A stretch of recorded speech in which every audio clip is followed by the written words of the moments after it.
Hey, this is JP with Central Idaho Mountain Weather. It's August 27th, giving you a morning update on the Wapiti fire.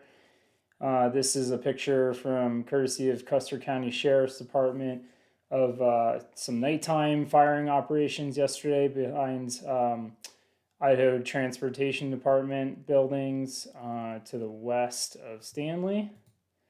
And if you're still enjoying this broadcast, I ask you to do a one-time donation or a sustaining monthly donation. All the donations that have been coming in, really appreciate all the love. It's been taking up a lot of my bandwidth. This fire is in multiple counties and multiple forest districts, and it's hard to keep up with. Evacs for the Loman area. I don't know if any of these are, I think maybe the highlighted box is the newest one for the level one. Uh, this is another thing that's kind of a little bit different. Stanley has code red.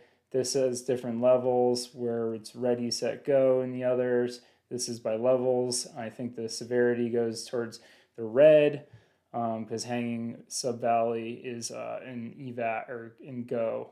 So, anyways, update over there. Also, there's going to be a meeting tonight at the Loman Fire Station. It's going to be on the Wapiti Fire Info website too. I forget. I think it's at 6. I will write in the comments when it was. This kind of got cut off. All right, busy day yesterday afternoon on the northeast corner of the fire near Stanley. They called in some heavy artillery that had some large air tankers dropping fire retardant down. It was pretty cool seeing videos from friends. They're trying to create a line of retardant. It's kind of hard to see where they're flying. They're flying from north to south, and it looked like maybe they were putting it down somewhere in this region. But they basically just want to put down a big line of fire retardant so when the fire hits that, there's a pretty big barrier for it getting to Stanley. Yesterday, they also commenced a bunch of firing operations. So basically, they're trying to create low to moderate size flames intensity around these areas where they put a hand line, bulldozer line, or use the road. So they're burning all the fuels that are on the ground. So by the time the fire gets there, there's no major fuels besides tall trees for them to catch. So the only chance would be crown torching, but it wouldn't be running on the grounds. So that's what they were doing yesterday. You can see around all these buildings, they were doing that operation. I'll pull it up on Google Earth. This has been my aid. So around Iron Creek, there's a dozer line approximately right here. And they were back burning along the road here. That's all the newest red. This is the ITD building where that picture was taken from. Crooked Creek got also some back burning operations there to tie into the dozer hand line. And not a ton of new growth yesterday on the fire, which is good. Let me see if so that was yesterday morning. Here's this morning. So you can see not too much new growth, but it is working its way down into Crooked Creek here. So that's why they were worried. Today we have a cold front moving through around 8 p.m. to 10 p.m. Going to be some strong southwest winds ahead of that front, and then it's going to shift to the northwest. So they're really nervous about, today the winds are going to be going like this from left to right, and that could provoke the fire to move this way. But really, when we get those northwest winds coming in from the top of the screen coming to the bottom right, that's what's going to be able to push it towards Stanley. So that's what's going on there, kind of rotating around the fire. We had some new burned areas. I think it was right in here. Here. So working up this canyon here through, it looks like through some old burn area, maybe in the bottom area of that is not, is kind of regrown. and it ran into the bull trout fire here. So it's starting to work its way around that fire to the west. All right, moving down towards Loman area, we did have some new growth in the Hanging Valley area. Let me play. So that's what it looked like yesterday morning and then today. So it's kind of working its way up this hillside here. I think, my uh, small amount of fire background, I'm just doing self-taught, uh, with southwest winds coming up the valley from left to right. I think that's going to cause the fire to do some backing today. So it's kind of pushing it back on itself. So it won't be moving down the hill as much. That being said, when we do switch to some northwest winds, I can see it coming down this canyon here and pushing the fire down into this section. So that's probably what they're going to be nervous about for Loman as well. With those northwest winds, it doesn't seem like it's going to be maybe as like direct fanning the fire as it is in Stanley, but it certainly can come down this way and wrap. There's plenty of green on this side to wrap down towards Loman here. So the communities that are in the set over here, let me just refresh my memory on those.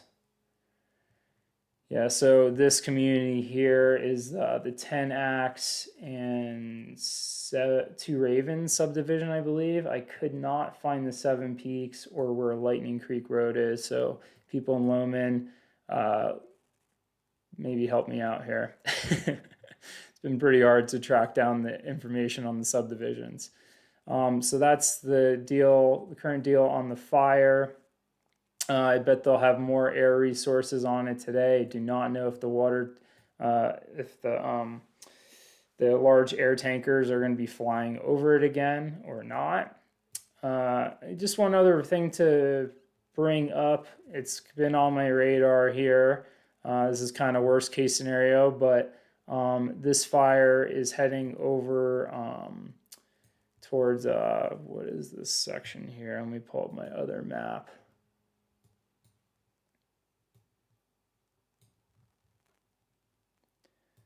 Yes, the Barren Creek. So it's working up its way up towards the Barren Creek, towards Barren Lakes, which dumps into Redfish. Let me put that back on here. So working its way up Barren Creek, you see there is a lot of rock feature here. Fire doesn't run over rock. It needs trees and other fuels of wood on the ground, but it can work its way up through this little snake here into the Barren lakes and then over this way. And if we do have increased winds today, it could spot fire ahead of it. So that's pushing the embers up into the air, landing on the tops of trees and causing crown fires.